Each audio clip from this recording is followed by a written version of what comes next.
débat public était posé sur la question de ce parc d'éoliennes. Et les questions qui sont revenues ce matin, c'était quand même le pourquoi d'un parc d'éoliennes en Méditerranée, puisque c'était quand même aussi le sens de la question de la commission du débat public au départ. Et donc il y a des questions qui sont remontées sur l'amont de cette production d'éoliennes en mer offshore, et non pas, alors il y a eu des questions évidemment sur les côtés techniques et les affrontements d'usage ou autres, mais beaucoup de gens ont posé la question de pourquoi est-ce qu'on continue à produire plus d'énergie en rajoutant des nouvelles formes à des formes existantes. Est-ce que ça va remplacer des formes déjà existantes? Est-ce que c'est toujours un même mécanisme de concentration de la production énergétique, soit par l'État, soit par des gros groupes privés, et finalement très peu de décentralisation de la production énergétique? De ce que j'ai compris, en fait, ceux qui sont positionnés comme étant des exploitants des futures fermes éoliennes, il y a la Shell, il y a Total, il y a LG. Ça, en fait, c'est pas des entreprises qui viennent de n'importe où. Hein.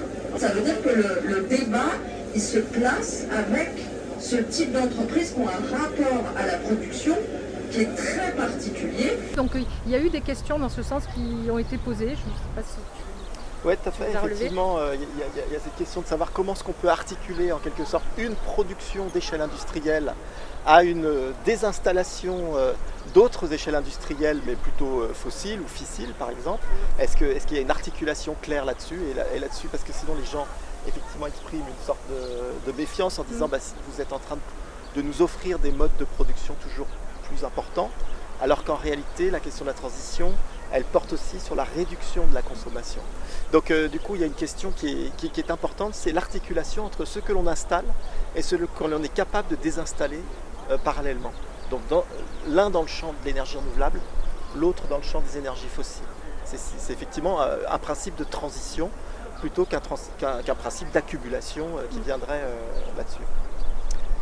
Et oui, donc ça c'était tout à fait intéressant de recadrer aussi avec les objectifs peut-être de sobriété énergétique qui sont inscrits dans le droit et qui sont dans la tête de certains acteurs, mais qui effectivement sont moins portés par la puissance publique et sont plus difficiles à mettre en place dans les comportements.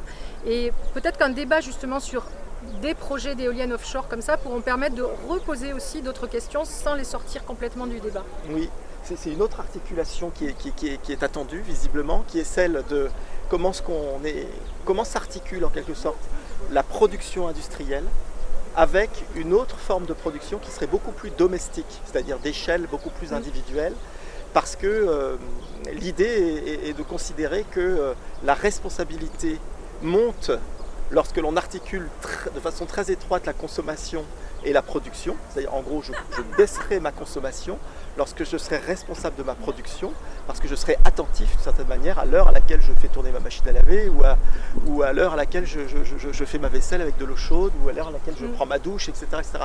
Et donc ce rapprochement de la consommation et de la production, il est interrogé par les productions d'échelle industrielle. Et donc il y a une question là aussi de couplage dans les débats qui se posent. Évidemment, c'est des débats qui dépassent le projet strictement, mais comment est-ce qu'on articule les échelles industrielles et domestiques dans la question de la production des énergies renouvelables. C'est bien de pouvoir produire, mais à un moment donné, lorsqu'on produit, et surtout quand on produit avec soit des panneaux photovoltaïques, soit avec des éoliennes, à un moment donné, soit la nuit, soit quand il n'y a pas de vent, ben, il va falloir faire appel à ce réseau, à cette solidarité entre unités de production, pour que à tout moment on puisse, lorsqu'on appuie sur l'interrupteur, qu'on puisse avoir la lumière et qu'on puisse avoir le frigo qui marche. Donc oui, pour des moyens d'autoconsommation, mais on ne pourra pas se passer du réseau, ça c'est le message que je veux faire passer aussi. Et à plus grande échelle, on ne pourra pas se passer du réseau interconnecté avec nos voisins, avec d'autres pays.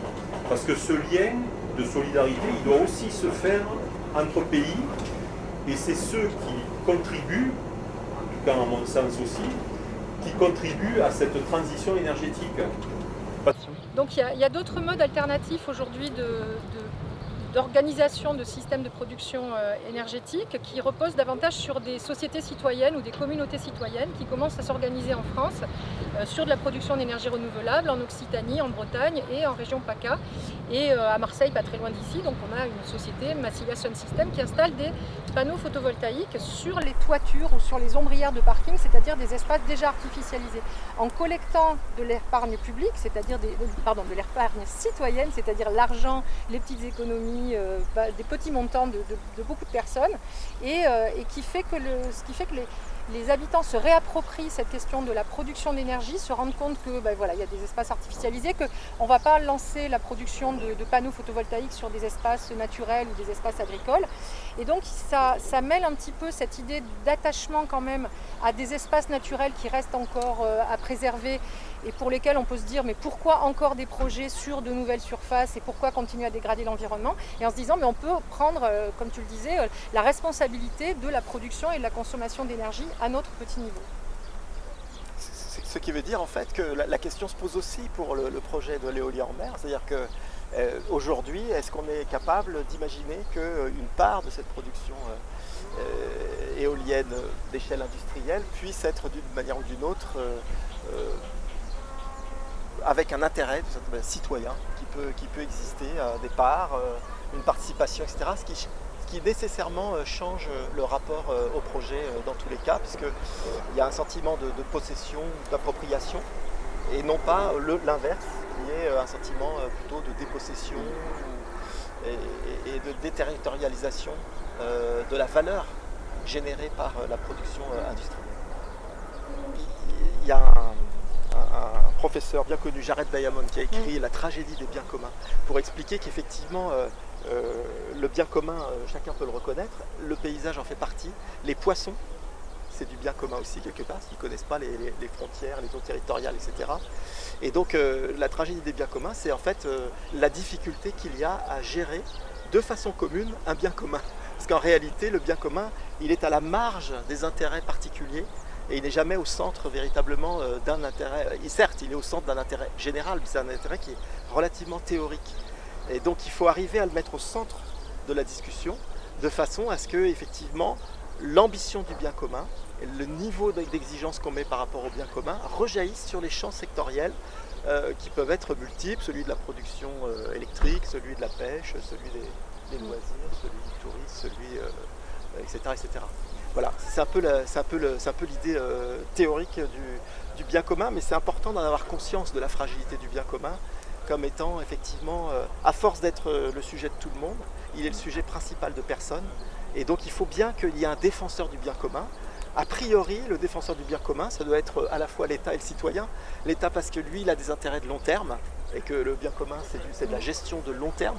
Et puis le citoyen parce que, quelque part, il n'a pas d'intérêt particulier, du coup il est sensible au bien commun, ça le concerne directement. Alors effectivement, Ardine parlait de la tragédie des biens communs, mais il y a quand même Elinor Ostrom qui a montré qu'il y avait des moyens quand même de gouverner, de faire une gouvernance des biens communs. Et ce qui est important, c'est qu'effectivement, chacun et tous ensemble se saisissent de ces biens communs. L'énergie peut faire partie de ces biens communs, les connaissances sur un territoire ou même les usages d'un territoire et l'attachement à ce territoire peut être un bien commun d'une communauté. Et puis après, à plus long terme, il faut regarder aussi s'il n'y a pas des risques pas de prédation d'un territoire, mais quand même d'usage d'un territoire par d'autres territoires, ou de servitude de certains territoires les uns par rapport aux autres. Et c'est quelque chose qui n'a pas vraiment émergé ce matin dans les discussions. Je sors peut-être un peu du cadre, mais effectivement, on peut se poser la question